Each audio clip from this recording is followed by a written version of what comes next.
Our candidate number 3 is now wearing pink, neon pink bikini.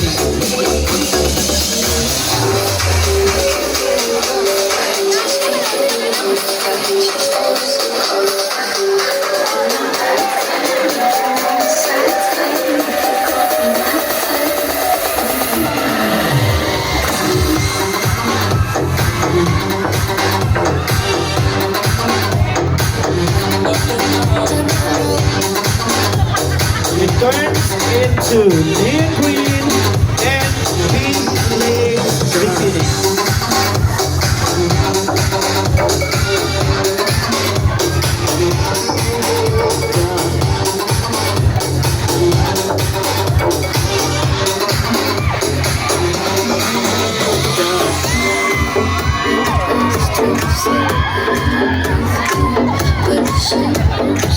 Just